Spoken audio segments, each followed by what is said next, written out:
করে হুমকি ধুমকি কেস মারামারি এইবারে বহাস এগুলোর কথা বলে, মনে করতে হবে এদের উদ্দেশ্য দুইটা। এক, মুসলিম উম্মার ঐক্যতা নষ্ট করা। দুই, সোশ্যাল মিডিয়াতে ট্রেন্ডে থাকা। কারণ ট্রেন্ডে না থাকলে তো ভাই পেটের ভাত জুটবে না। এই ট্রেন্ড থেকে তো তাদের দাওয়া, তাদের মাহফিল এগুলো চলতে থাকে। যত ট্রেন্ডে থাকবে তত মাহফিল আসতে থাকবে।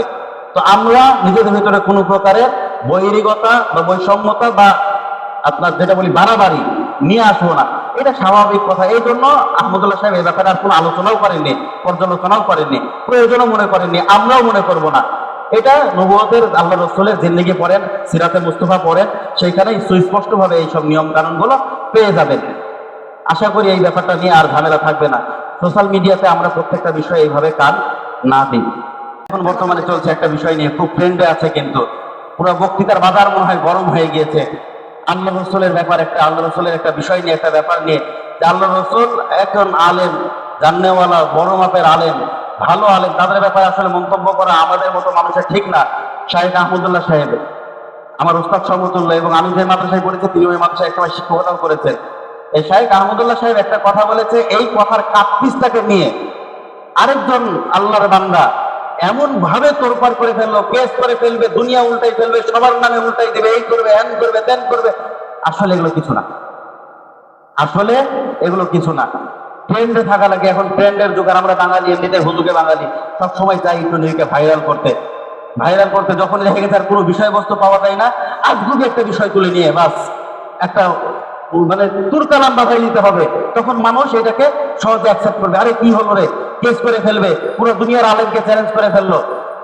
আসলে যদি আপনি এই বিষয়টা নিয়ে একটু ঠান্ডা মাথায় চিন্তা করেন, এটা কোনো বিষয়ই না। এই যে নট এ সাবজেক্ট, এটা কোনো সাবজেক্টই না, এটা একটা অবজেক্ট, বিষয়কে সাবজেক্ট বানানো হয়েছে।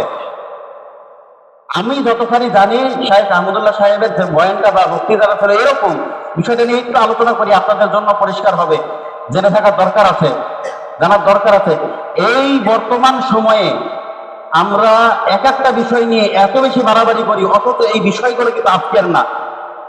এগুলো হলো একটা বিষয় বা একটা সাবজেক্ট যেটা ইতিপূর্বে অনেক আগে আলোচনা হয়ে গেছে। আর যখন কোনো জিনিস নিয়ে আলোচনা পর্যালোচনা হয়, তখন ওইটার ভিতরে মতানৈক্য থাকবে, এটাই স্বাভাবিক। কিছু আলেম এক ধরনের মত পোষণ করবে, আরো কিছু আলেম দেখা গেছে আরেক ধরনের মত পোষণ করতে পারে। তাদের গবেষণা থেকে এক একজনের গবেষণা এক একভাবে উল্লেখিত হতে পারে। এখন আপনি আপনার পড়াশোনা অনুযায়ী আপনার কাছে যেটা সঠিক মনে হবে আপনি সেইটা মেনে নেবেন, এইটা হলো বুদ্ধিমানের কাজ। আর যদিও মুসলিম উম্মার ভিতরে ফাটল ধরাতে চান, তাহলে এই সব বিষয়গুলোকে মুতাশাবাহের যে বিষয়গুলো আছে, যেগুলো কি সমালোচিত বিষয়, এগুলোকে আরো সমালোচনার মুখে করা, এইটা হলো মুসলিম উম্মার ভিতরে ফাটল ধরানোর জন্য, ফাটল ধরানোর কাজ। যে বিষয়ে একটা মত থাকবে তার বিপরীত মত থাকতে পারে। তো যে বিষয়টা নিয়ে ঝামেলা হয়েছিল, শাহেখ আহমদুল্লাহ সাহেব বলেছেন যে আল্লাহ রাসূল 40 বছর বয়সে নবুয়ত প্রাপ্ত হয়েছেন, তার আগে তো তিনি নবী ছিলেন না।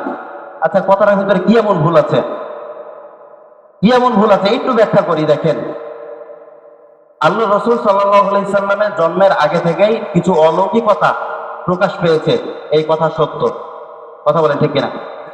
প্রকাশ পেয়েছে, ঠিক আছে।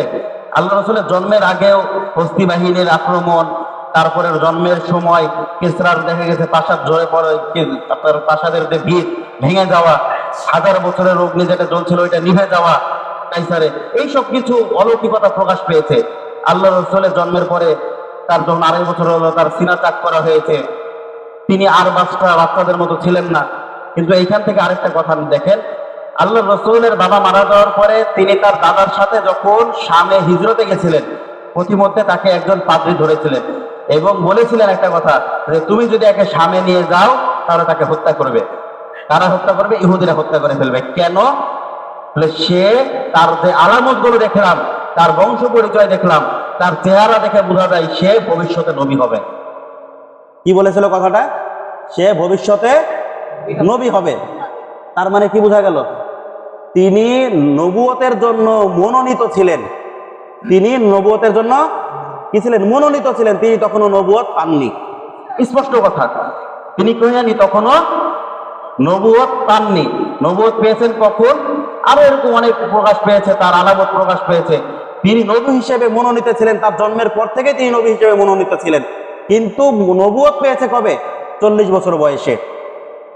এখন যখন সে নবী হয়ে গেছেন 40 বছর বয়সে, তার উপরে ওহী নাজিল হওয়া শুরু হয়েছে, তার উপরে রিসালাত শুরু হয়েছে, তিনি একত্ববাদের দাওয়াত দিয়েছেন। আরেকটা জিনিস দেখেন, 40 বছরের আগে কিন্তু আল্লাহ রাসূল সাল্লাল্লাহু আলাইহি সাল্লাম কি লা ইলাহা ইল্লাল্লাহর দাওয়াত দেননি। তার মানে কি নবুয়তের যে ইজাজত, নবুয়তের যে হুকুম তার উপরে তখনও কি হয়নি? বর্তায়নি। তাহলে নবী হিসেবে তিনি 40 বছরের পরে কি স্বীকৃতি পেয়েছেন? তার আগে নবী হিসেবে তিনি কি ছিলেন? মনোনীত ছিলেন। এটা স্বাভাবিক কথা। এই কথাটা যদি কেউ বলে যে তিনি 40 বছর বয়সে নবুয়ত প্রাপ্ত হয়েছেন, নবী হয়েছেন, তাহলে এইখানে কিন্তু কি কোনো ঝামেলার বিষয় আমরা দেখি না। তারপরেও কেন ঝামেলা বাড়ায় আমার এই জিনিসটা বুঝে আসে না। আমি শুধুমাত্র মনে করি এই জিনিসটাকে নিয়ে ঝামেলা করা, এই জিনিসটাকে নিয়ে বাড়াবাড়ি করা শুধুমাত্র সোশ্যাল মিডিয়াতে ট্রেন্ডে থাকার জন্য, আর কিছু না। এইসব ব্যাপারগুলো শুধুমাত্র সোশ্যাল মিডিয়াতে ট্রেন্ডে থাকার জন্য, তাছাড়া আর কিছু না। আল্লাহর রাসূল নবী হিসেবে মনোনীত ছিলেন, 40 বছর বয়সে নবুয়ত প্রাপ্ত হয়েছেন। আর যখন একবার পেয়েও নবুয়ত প্রাপ্ত হয়ে যান, নবী হয়ে যান, তখন ফার্স্ট টু লাস্ট তার পুরো জীবনটাকে নবীয়তের জিন্দেগি বা নবীর জিন্দেগি হিসেবে ধরা হয়ে থাকে। এটা তো স্বাভাবিক কথা। এরকমই তো হয়। যেমন কথার কথা যদি আপনি দেখেন, আমাদের বর্তমান সময়ে আমাদের কাউন্সিলর সাহেবের কথা যদি আপনি দেখেন, তিনি প্রায় 20 বছর থেকে এখানে কাউন্সিলর আছেন। এখন যদি তার 10 বছর বয়সের কথাও আলোচনা করেন, সে আলোচনাটাও কি হবে? বলবে কাউন্সিলর সাহেব যখন 10 বছর বয়সে ছিলেন। আচ্ছা, 10 বছর বয়সে কি তিনি কাউন্সিলর ছিলেন? হ্যাঁ, 10 বছর বয়সে তো কাউন্সিলর হননি। কাউন্সিলর হয়তো নির্দিষ্ট একটা বয়সে গিয়ে, কিন্তু তার আলোচনা যখন করা হয় তখন কি বলা হয়? কাউন্সিলর সাহেব যখন 10 বছর বয়সে ছিলেন তখন অমুক কাজ করতেন। যেহেতু আল্লাহ রাসূল 40 বছর বয়সে নবুয়ত প্রাপ্ত হয়ে গিয়েছেন, এখন তার সারা জীবনটাই নবুয়তি জিন্দেগি হিসাবে আমরা আলোচনা করে থাকি। তিনি নবুয়ত প্রাপ্ত হয়েছেন 40 বছর বয়সে, নবুয়তের জন্য মনোনীত ছিলেন জন্মের পর থেকে বা তারও আগে থেকে তিনি নবুয়তের জন্য মনোনীত ছিলেন। নবুয়ত প্রাপ্ত হয়েছেন কত বছর বয়সে? 40 বছর বয়সে। এরপরে কি এই কথা নিয়ে কোনো ঝামেলা আছে? আমার কাছে ঝামেলা নাই। এরপরেও যদি কেউ ঝামেলা করে, হুমকি ধুমকি, কেস, মারামারি, এই মানে বহাস, এগুলোর কথা বলে, মনে করতে হবে এটার উদ্দেশ্য দুইটা। এক, মুসলিম উম্মার ঐক্যতা নষ্ট করা। দুই, সোশ্যাল মিডিয়াতে ট্রেন্ডে থাকা। কারণ ট্রেন্ডে না থাকলে তো ভাই পেটের ভাত জুটবে না। এই ট্রেন্ড থেকে তো তাদের দাওয়াত, তাদের মাহফিল এগুলো চলতে থাকে। যত ট্রেন্ডে থাকবে তত মাহফিল আসতে থাকবে। তো আমরা নিজেদের ভিতরে কোনো প্রকারের বৈরিকতা বা বৈষম্যতা বা আপনার যেটা বলি বাড়াবাড়ি নিয়ে আসবো না। এটা স্বাভাবিক কথা। এই জন্য আহমদুল্লাহ সাহেব এই ব্যাপারে আর কোনো আলোচনাও করেননি, পর্যালোচনাও করেননি, প্রয়োজনও মনে করেননি, আমরাও মনে করব না। এটা নবুয়তের আল্লাহ রাসূলের জিন্দেগি পড়েন, সিরাতে মুস্তাফা পড়েন, সেইখানে সুস্পষ্টভাবে এইসব নিয়ম কানুনগুলো পেয়ে যাবেন। আশা করি এই ব্যাপারটা নিয়ে আর ঝামেলা থাকবে না। সোশ্যাল মিডিয়াতে আমরা প্রত্যেকটা বিষয়ে এইভাবে কান না দিই।